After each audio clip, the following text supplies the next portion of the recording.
మన దేశంలోనే కాదు. ప్రపంచ చాలా దేశాలలో రామాయణం గురించి కొత్తగా పరిచయం అవసరం లేదు. మన పొరుగు దేశాలైన నేపాల్, శ్రీలంక అయితే రామాయణం గురించి తెలియని వారంటూ ఎవ్వరూ ఉండరు.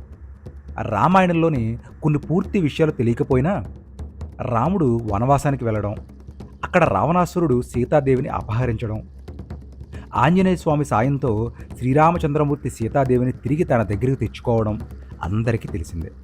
అయితే ఈ రామాయణం అంతా కూడా మన రావణాసురుడు, రాముడు, సీత, హనుమంతుల వారి చుట్టూ తిరుగుతోంది. అయితే ఇదంతా పక్కన పెడితే రావణాసురుడి వైపు నుంచి ఆలోచిస్తే రావణాసురుడి జీవితంలో తనకంటూ తీరని 5 వింత కోరికలు ఉన్నాయి. అవి చాలా విచిత్రంగాను, సృష్టికి విరుద్ధంగాను ఉంటాయి. అయితే రావణాసురుడి గురించి కొంచెం విశ్లేషణ చేద్దాం. విశ్రవఋషి, కైకసి దంపతుల పెద్ద కొడుకైన రావణాసురుడు లంకాదీపంగా పిలువబడే శ్రీలంకకు రాజుగా ఉండేవాడు.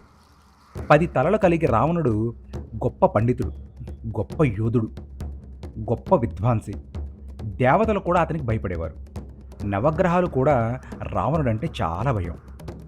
రావణాసురుడు శనీశ్వరుణ్ణి కొన్ని వేల సంవత్సరాలు బందీగా ఉంచుకున్నాడు.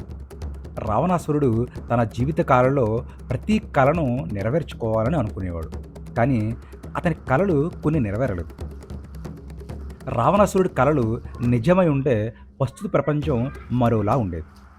ప్రజలు చనిపోకూడదని, సముద్రపు నీరు తియ్యగా ఉండాలని, బంగారంలో సువాసనలు అద్దాలని, ఇలా వింత వింత కోరికలను ఉండేవి.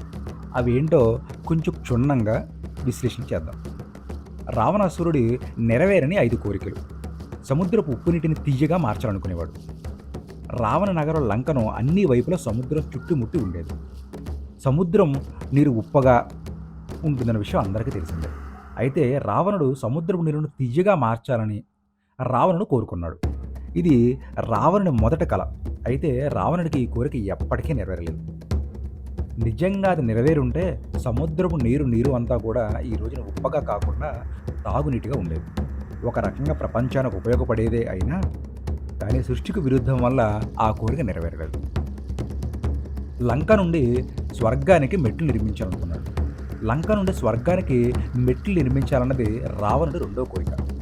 స్వర్గానికి వెళ్ళాలంటే ఎవ్వరూ చనిపోకూడదని, సజీవంగానే స్వర్గాన్ని చూడాలనుకునేవాడు రావణుడు. మనిషి సజీవంగానే స్వర్గానికి చేరాలన్నది రావణుడి కోరిక. కానీ స్వర్గానికి మెట్లు వేయడానికి రావణుడు కొన్ని వేల సంవత్సరాలు ప్రయత్నించాడు. కానీ ప్రయత్నించిన ప్రతిసారి రావణుడు నిద్రపోయేవాడు.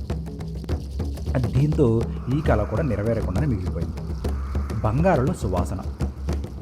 బంగారు నగరమైన లంక ఆనందము, విలాసాలకి పుట్టినిల్లుగా ఉండేది. లంక మొత్తం బంగారంతో తయారు చేయబడింది.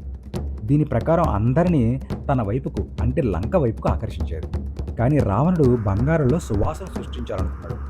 కానీ ఇది కూడా నెరవేరని కలగానే మిగిలిపోయింది.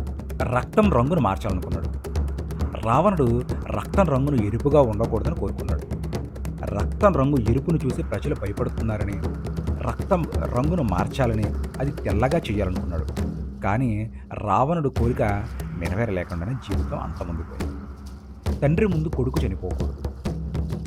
ఏ కొడుకు తండ్రి ముందు చనిపోకూడదని రావణుడు కలలు కన్నాడు. కళ్ళ ముందే కొడుకు చనిపోవడం ప్రపంచంలోనే అతిపెద్ద బాధ. కానీ పుట్టిన వ్యక్తి చనిపోవడం ఖాయం. ఇది ఎవ్వరూ మార్చలేదు. ఇదే విధి. దీనివల్ల రావణుడు కల కూడా నెరవేరలేదు. నిజంగా రావణుడు కన్నా ఈ కలలు నెరవేరి ఉంటే ఈ ప్రపంచం మరోలా ఉండేది. గొప్ప పండితుడైనా, ఎంత గొప్ప యోధుడైనా, ఎంత విద్వాంసుడైనా సృష్టికి విరుద్ధంగా చెయ్యాలనుకున్న ఏ పని నెరవేరదు.